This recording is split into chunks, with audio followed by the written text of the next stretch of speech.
Fernando Alonso dianggap sebagai salah satu pembalap terbaik sepanjang sejarah Formula One. Bahkan banyak juara dunia mengakui kemampuan balapnya sangat luar biasa. Tapi anehnya, sepanjang karir yang sudah berlangsung lebih dari 2 dekade, Alonso hanya punya 2 gelar juara dunia saja. Kenapa bisa begitu?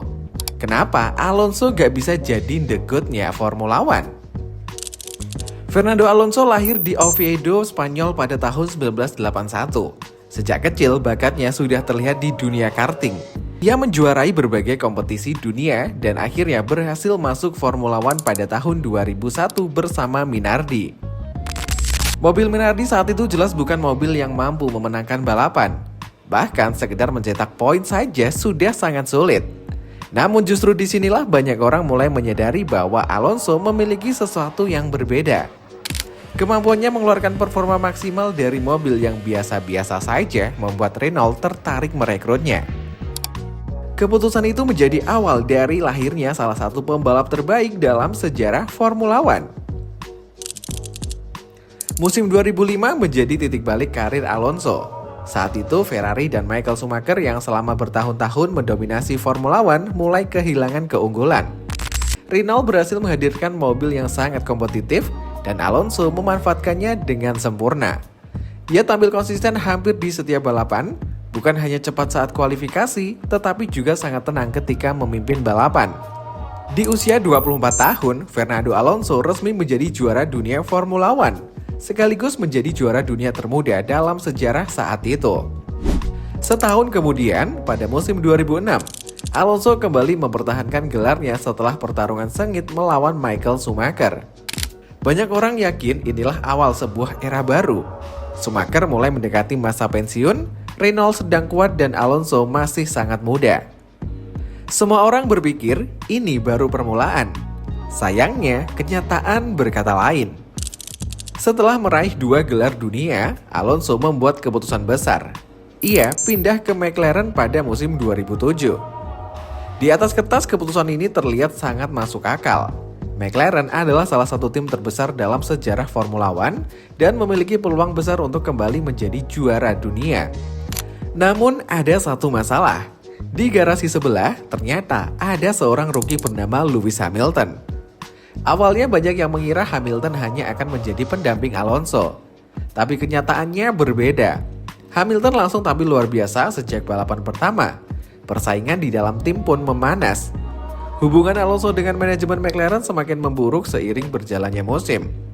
Situasi menjadi semakin rumit ketika McLaren terseret skandal Spygate, salah satu kontroversi terbesar dalam sejarah Formula One.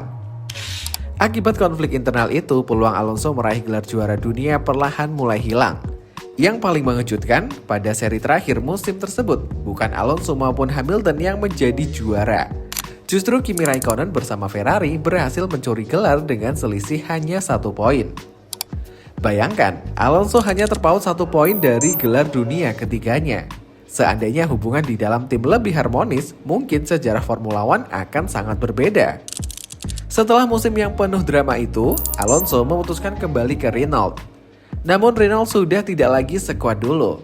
Ia memang berhasil memenangkan beberapa balapan, tetapi peluang menjadi juara dunia hampir tidak ada. Beberapa tahun kemudian Alonso kembali mengambil keputusan besar. Ia bergabung dengan Ferrari. Banyak penggemar menyambut keputusan ini dengan penuh harapan. Ferrari adalah tim paling legendaris di Formula One. Bersama Ferrari, Alonso diyakini akan kembali mengangkat trofi juara dunia. Dan pada musim 2010, kesempatan itu benar-benar datang. Menjelang balapan terakhir di Abu Dhabi, Alonso memimpin klasemen. Ia hanya perlu finish di posisi yang cukup untuk memastikan gelar. Namun Ferrari membuat keputusan strategi yang hingga hari ini masih sering dibahas. Mereka terlalu fokus mengawasi Mark Webber, akibatnya Alonso justru terjebak di belakang Vitaly Petrov selama puluhan lap. Sementara di depan, Sebastian Vettel melaju tanpa gangguan dan memenangkan balapan sekaligus merebut gelar juara dunia. 1 keputusan strategi, 1 balapan, 1 gelar dunia yang hilang. Kalau musim 2010 terasa menyakitkan, maka musim 2012 mungkin lebih menyakitkan lagi. Ferrari saat itu bahkan tidak memiliki mobil terbaik. Dalam banyak balapan, mobil Ferrari kalah cepat dibanding Red Bull maupun McLaren. Namun Alonso tampil luar biasa, ia mencetak podium demi podium, memaksimalkan setiap kesempatan, bahkan beberapa kemenangan diraih dalam kondisi yang sebenarnya tidak diunggulkan. Banyak analis menganggap musim 2012 sebagai salah satu performa individu terbaik yang pernah ditampilkan seorang pembalap Formula One. Sayangnya, usaha luar biasa itu tetap belum cukup. Sebastian Vettel akhirnya kembali menjadi juara dunia dengan selisih yang sangat tipis. Sekali lagi, Alonso harus puas menjadi runner-up.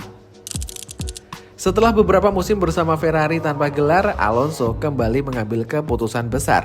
Ia kembali ke McLaren, kali ini bersama Honda. Sayangnya, keputusan tersebut justru menjadi salah satu periode paling sulit dalam karirnya. Mesin Honda mengalami banyak masalah. Tenaganya kurang, keandalannya buruk, sering mengalami kerusakan, tidak sedikit balapan yang berakhir sebelum garis finish. Bahkan radio tim Alonso yang penuh rasa frustasi menjadi viral di seluruh dunia. Banyak penggemar percaya bahwa beberapa tahun terbaik Alonso justru terbuang sia-sia karena memilih proyek yang belum siap bersaing. Ketika pembalap lain bertarung memperebutkan kemenangan, Alonso lebih sering berjuang sekadar masuk zona poin. Pada tahun 2018, Alonso memutuskan meninggalkan Formula One.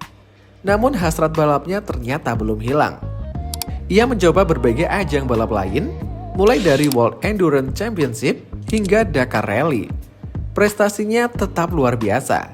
Ia memenangkan 24 Hours of Le Mans sebanyak 2 kali dan juga meraih gelar juara dunia ketahanan. Prestasi ini semakin memperkuat anggapan bahwa Alonso memang salah satu pembalap paling serba bisa. Tidak banyak pembalap Formula One yang mampu sukses di berbagai kategori balap seperti dirinya. Beberapa tahun kemudian, Alonso kembali ke Formula One.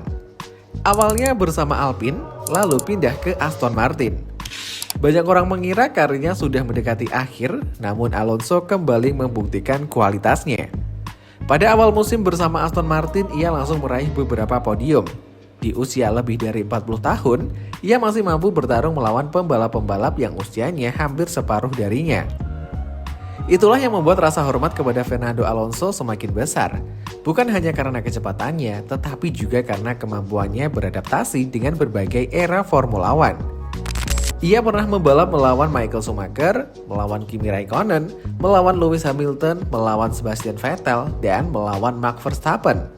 Bahkan kini masih bersaing dengan generasi pembalap yang jauh lebih muda. Lalu, apakah Fernando Alonso sebenarnya kurang beruntung? Jawabannya mungkin iya, namun itu bukan satu-satunya alasan. Dalam Formula One menjadi pembalap tercepat saja tidak cukup. Pembalap membutuhkan mobil yang kompetitif, strategi tim yang tepat, keandalan mesin, pit stop yang sempurna, keputusan karir yang besar, dan tentu saja sedikit keberuntungan. Meski begitu, warisan Fernando Alonso tidak diukur hanya dari jumlah trofi. Ia dikenang karena kemampuannya memaksimalkan mobil yang tidak selalu terbaik, duel-duelnya yang bersih namun agresif, kecerdasannya membaca balapan, serta konsistensinya melawan beberapa generasi juara dunia. Bagi banyak penggemar Formula One, Fernando Alonso tetap merupakan salah satu pembalap paling berbakat yang pernah menginjakkan kaki di grid. Dan mungkin itulah alasan kenapa hingga hari ini, setiap kali Alonso turun ke lintasan, banyak orang masih berharap suatu hari nanti ia bisa menambah satu gelar lagi. Karena jika ada satu pembalap yang pantas membuktikan bahwa usia hanyalah angka, mungkin nama itu adalah Fernando Alonso.